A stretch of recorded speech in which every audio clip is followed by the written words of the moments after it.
자, 문제 해결하면 읽기 해야 되고, 문제 해결하면 쓰기 해야 되고, 각 교과서마다 조금씩 다릅니다, 내용이. 그죠? 여기서 문제라고 하는 것은 글의 내용에 대한 문제가 아니고, 읽을 때 글의 뭐 내용이나 형식이나 이런 게 이해가 안 된단 말입니다. 읽기는 글에 나타난 정보와 독자의 배경 지식을 활용하는 중요하죠. 독자의 배경 지식. 독자의 배경 지식은 다 다르죠. 그래서 부딪히는 문제가 다 다릅니다. 확 꼭 기억해야 됩니다. 문제를 해결하는 것이다. 읽기란 무엇이냐? 문제를 해결하는 과정이다. 자신의 읽기 과정 점검하고 메타인지라 그러죠. 메타인지 점검하고 효과적으로 조정하며 읽을 수 있다. 각 단계 읽기 전, 읽기 중, 읽기 후 다 들어갑니다. 그죠? 그래서 읽기란 문제 해결의 과정이다. 읽기 과정에서 발생하는 문제를 해결하면서 읽는다. 자기 읽기 과정을 점검하고 조정을 해본다. 실제 한번 가봅시다. 본 학습에서 유정이가 과제를 하려고 음식의 역사와 관련된 글을 읽고 문제를 해결하는 과정을 살펴보면 잠깐만.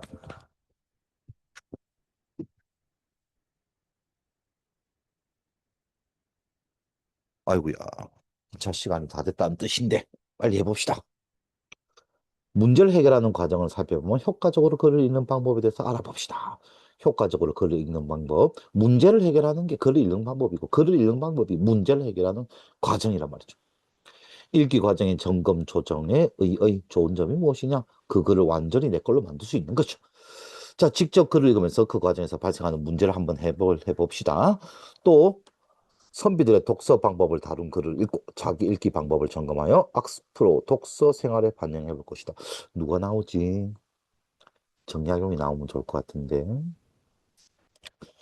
초서하기, 질서법, 이익, 성호사설이 이익 이런 분들이 유명한데 그죠? 뭐 노래를 불러야 돼? 이 단원에서는 나는 문제를 해결하며 글을 읽고 똑같은 거죠. 읽기 과정을 점검하고 조정하는 방법을 익히며 주제, 목적, 독자, 매체, 주, 독, 주목동매, 주목동매. 이건 글쓰기 과정입니다. 그리고 그 다음에 해야 될 거. 글을 쓸 때는 주제, 그리고 글 쓰는 목적, 독자 분석, 그리고 글을 올릴 매체. 그건 이 다음 시간에 할 거니까 그때 가서 보고. 신대륙의 숨은 보물, 고추 이야기 읽는 과정을 한번 살펴보고 문제 해결 과정으로서 읽기를 이해한다. 이거죠. 글에 나타난 정보와 자신의 배경 지식을 바탕으로 문제를 해결하며 글을 읽는다. 제일 중요한 단어, 배경 지식. 자신의 읽기 과정을 점검하고 조정하면서 느림보 나무 늘보의 역발상 생존법, 블루오션 전략을 읽고 자신의 읽기 과정도 평가해보자. 이거 된 거죠. 자, 글을 읽을 때 통간, 협업, 어휘력이 딸리네. 거죠. 이때 두 가지 방법이 있겠죠. 글 읽기를 중단하고 사전을 찾아본다. 아니면 앞뒤 문맥으로 뜻을 유추한다. 어, 우리 교과서는 어떤 해결 방법을 둘 중에 제시하는 건지 한번 해봅시다. 글쓴이가 무엇을 말하는 것일까? 글쓴이의 주제, 목적을 잘 파악해야 되네. 자, 글을 읽을 때 겪었던 문제나 어려움을 느꼈던 경험을 떠올려봅시다. 긴 글을 읽을 때 중요한 내용이 무엇인지 한 번에 파악하기 어렵다. 문해력이 떨어지는 거죠. 핵심어 파악하고 중심 내용 파악을 해야 되는데 눈이 왜 이렇게 따갑지? 책을 읽을 때 직접 드러나 있지 않은 내용은 추측해내기 어렵다. 재구성하고 추론을 해야 되는데, 그죠? 읽기 과정에서는 어떤 문제들이 발생할까요? 모르는 단어는 사전을 찾아본다. 우리 책은 사전 찾아보기를 제시하네. 문장의 내용이 이해되지 않으면 앞뒤 내용을 찾아보면서 문맥을 따져봐야 된다. 문장의 맥락, 문맥. 글에 나타난 정보를 자신의 배경 지식과 관련 지어야 된다. 글쓴이의 주장과 관련된 자료를 더 찾긴 해. 더 찾아서 진짜 타당한지 따져본다.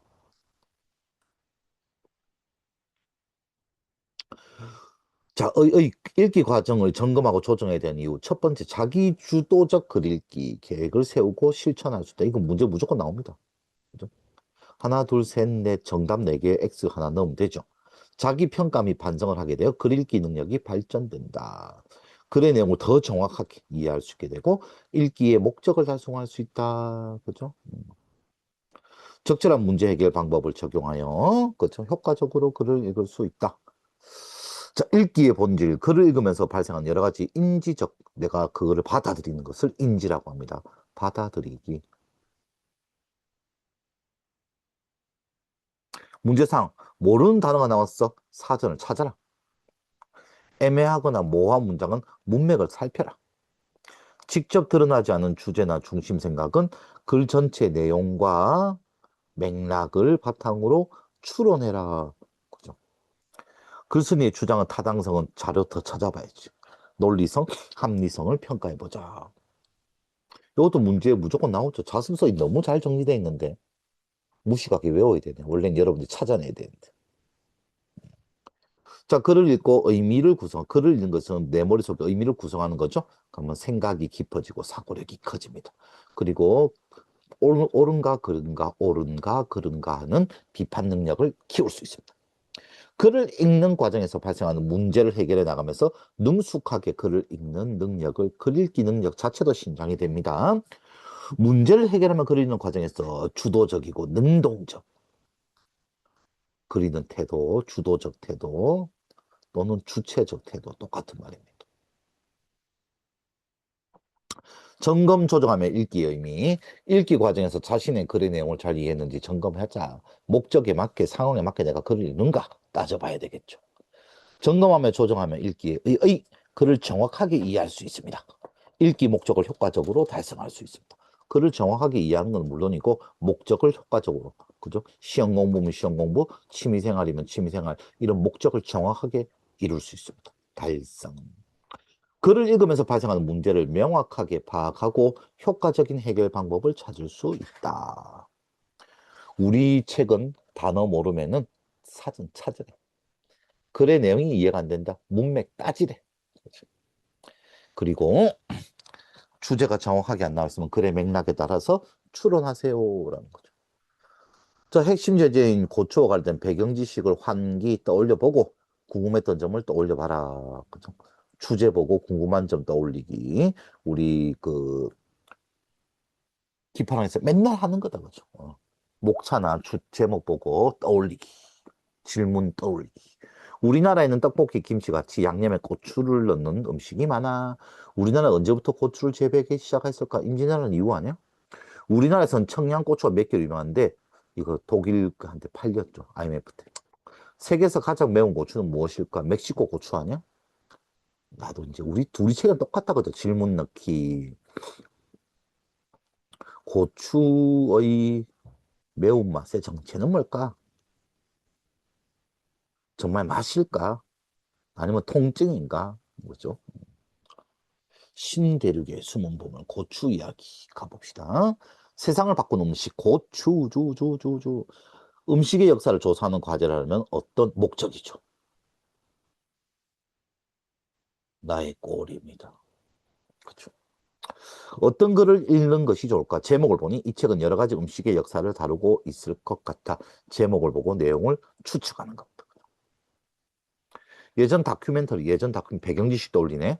향신료를 찾으려고 탐험을 떠나는 이야기를 들어본 적이 있는데 그것과 관련된 내용이 나오지 않을까? 배경 지식, 배경 지식. 이건 제목을 보고 내용을 추측하는 겁니다. 일부 이제 목차죠. 목차를 보고 또 이거 우리 질문 때리기 우리 많이 해봤다 그죠? 농경의 시작 밀 이야기, 강인양 생명력 보리 이야기, 세계 문명사의 숨은 주인공 소금 이야기, 국가를 세우는 쌀 이야기, 지도를 바꾼 음식, 징기스칸 신화를 만든 육포 이야기. 육포가 없었으면 징기스칸이 그렇게 멀리까지 원정을 못 갔겠죠. 대항해를 가능하게 했던 대구 명태 거북이 물고기 이름입니다. 신대륙 발견의 1등 공신 후추 이야기. 후추 때문에 콜럼버스가 지구 반대편으로 달렸더니 그죠? 아메리칸 대륙을 찾은 거죠. 근대를 연 향신료. 이건 왜? 향신료가 근대를 열었어? 나왔다. 신대륙의 숨은 보물 고추 이야기. 자, 이래 놓고 난 여기를 집중적으로 읽을 거니까 질문을 만듭니다. 우리가 늘 했던 겁니다. 고추를 신대륙의 숨은 보물이라고 표현한 이유는 뭘까? 해서 이제 이 부분을 읽으면서 내가 한 질문의 답을 찾아야 되죠. 글의 제목을 보고 글의 내용과 관련하여 궁금한 점을 질문함. 우리 늘 했던 거잖아. 너무나 익숙하죠. 우리는 이런 거를 늘 해왔다. 고추의 발견과 고추가 전 세계로 전파되는 과정, 고추가 우리나라에 들어와서 특별히 사랑받는 향신료가 되기까지 역사를 담고 있는 글이래. 또한 고추의 종류와 특성, 다양한 쓰임새에 관한 정보도 나온답니다. 다 압축해줬네. 세계로 전파되고 우리나라에 들어왔고 우리나라 왜 사랑을 받는지, 그리고 고추의 종류와 특성까지 다 나온답니다. 유정희의 글 읽기의 목적은 무엇입니까? 음식의 역사를 조사하고 과제를 하려고 합니다. 과제를 위한 글 읽기. 책의 제목을 읽기 전 활동. 책 제목 빼고 책 내용 예측한다. 우리 다 했던 겁니다. 책과 관련 있는 배경 지식 떠올린다. 다 했던 겁니다. 기파랑 수업이 이거잖아. 독서 수업이. 글의 제목을 보고 글의 내용과 관련하여 궁금한 점, 그죠? 떠올린다. 제목을 보고 내용도 예측하고 질문 만들기도 합니다. 내용 예측했고 배경 지식 떠올렸고 추천해 주는 것이 아니죠. 제목을 보고 질문을 만들었습니다. 빠진 것은 질문 만들기.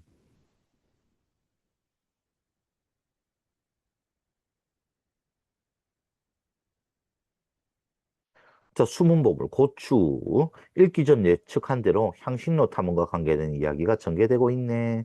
자기가 이거를 떠올렸는데, 배경지식으로 이제 환기 떠올렸는데, 그 이야기가 된답니다. 중세 유럽의 향신료 탐험은 1492년, 100년 뒤에 임진왜란이 일어납니다. 콜럼버스의 신대륙 발견으로 이어졌습니다. 자신이 밟은 땅을 인도라고 착각한 콜럼버스는 후추를 찾지 못했지만 대신 포테이토, 고추를 발견했습니다. 그는 자신의 일기에 후추보다 더 좋은 향신료라고 고추를 평가했습니다. 그렇네. 이후 콜럼버스가 유럽으로 전한 고추는 16세기 포르투갈과 네덜란드 상인을 거쳐 아시아, 아프리카로 퍼져나갔습니다. 그렇게 고추는 한 세기 100년 만에 전 세계로 퍼졌고 퍼지게 나가면 되게 과정. 많은 사람의 입맛을 사로잡게 되었습니다. 그만큼 고추는 신대륙과 함께 발견한 또 다른 보물이었던 것입니다. 그 내용이 여기에 참 담겨 있다 그죠. 신대륙의 보물. 고추가 없었으면 우리 어쩔 뻔했어. 읽기의 본질은 뭡니까? 문제 해결의 과정. 여러 가지 문제 해결 과정. 자, 콜럼버스가 신대륙에서 고추를 유럽으로 전파했고 포르투갈, 네덜란드 상인을 거쳐 아시아, 아프리카로 퍼져나갔대.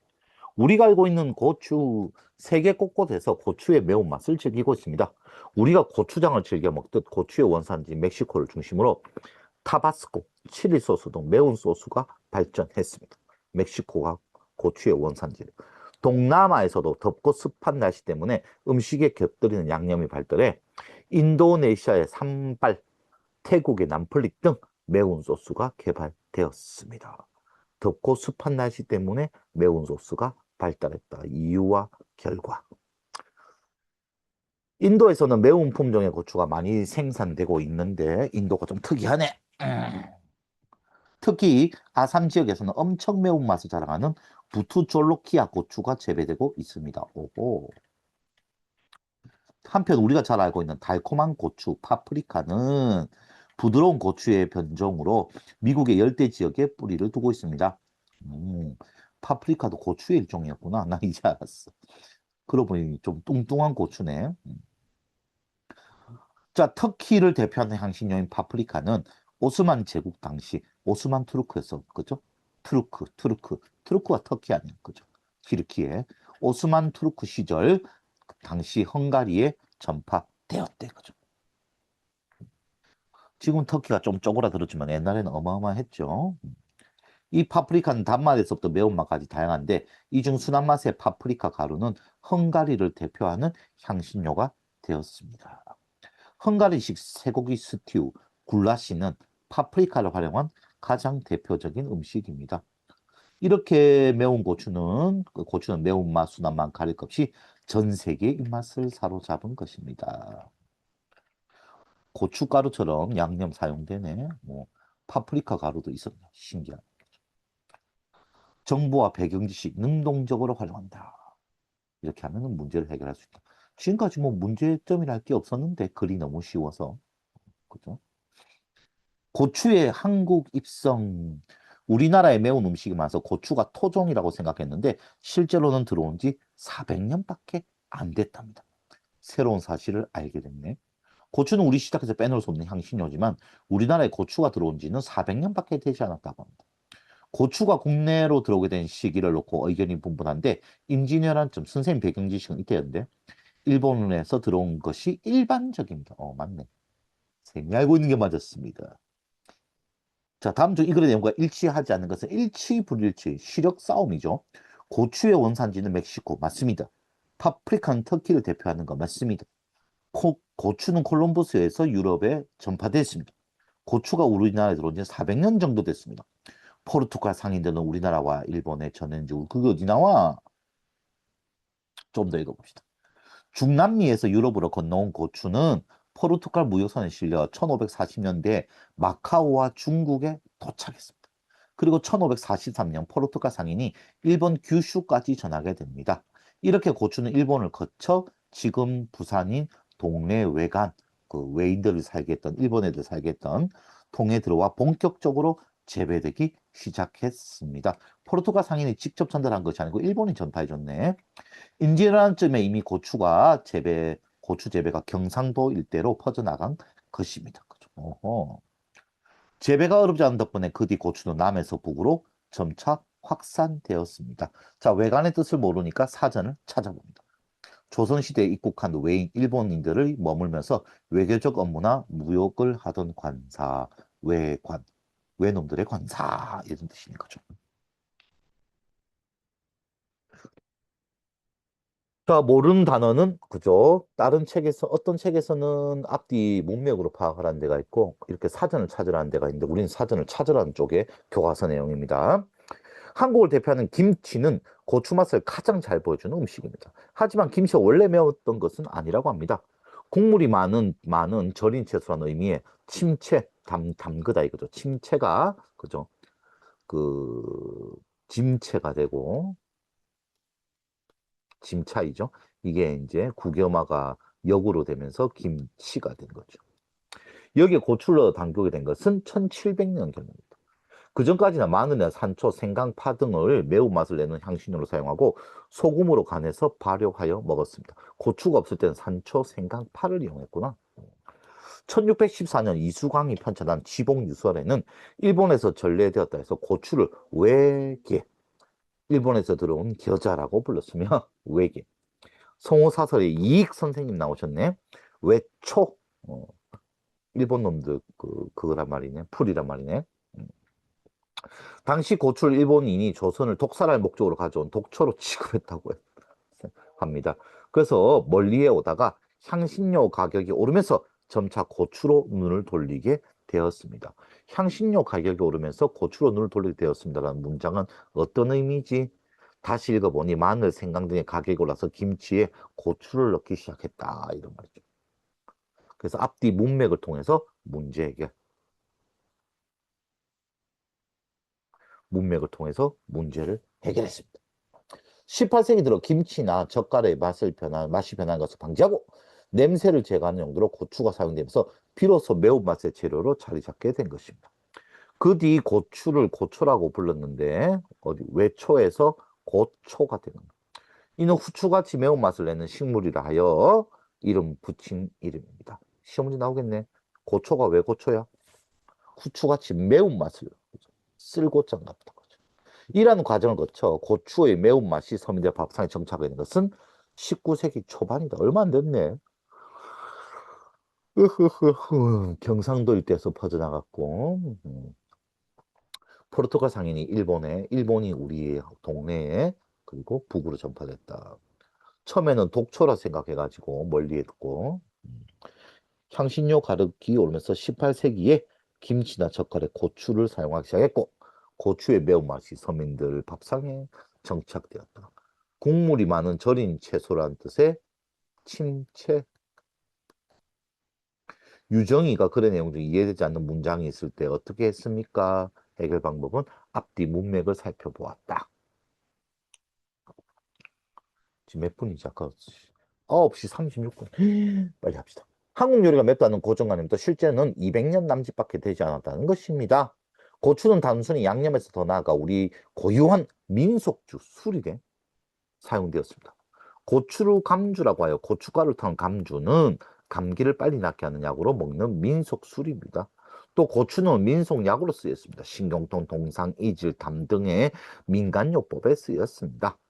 우리나라 사람들은 이질 등 세균이 침입해 염증을 일으키는 소화기 질환에 비해 강한 반면 매운 것을 잘 먹지 못하는 일본인들이 이질에 매우 약한 것을 보면 고추는 확실히 소화기관을 강하게 만드는 것 같습니다.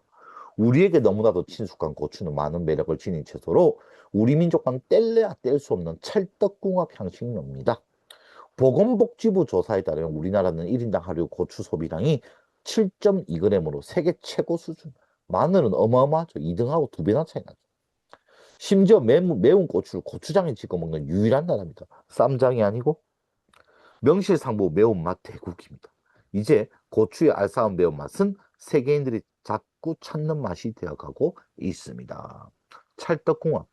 그 뭡니까? 우리는 매운 거 좋아하는데, 그죠? 이런 매운맛을 잘 내주는 고추가 딱 들어맞다 이거지.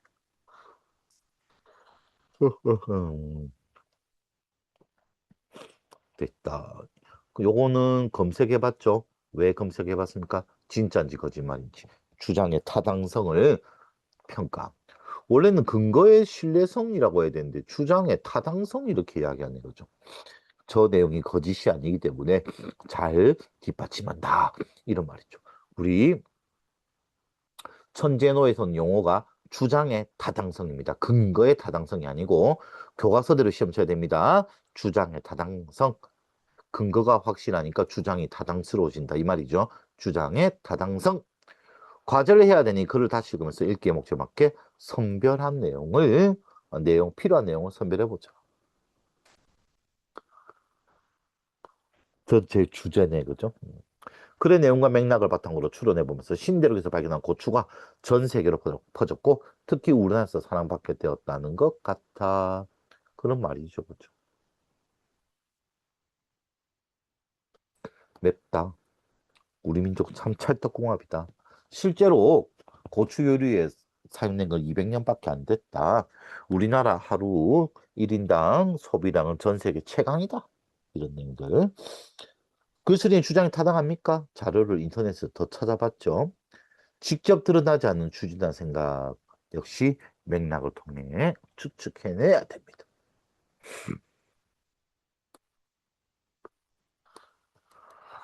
뭐야 이거? 직접 드러나지 않은 주제를 추론함. 읽기 목적에 맞춰 필요한 부분만 선별하여 정리해라. 라고 써 있는 거죠. 자, 여기까지 뒤에 여기는 우리가 내일부터 또 진도를 빼봅시다. 기차 타러 가야 되네. 벌써 9시 39분. 오.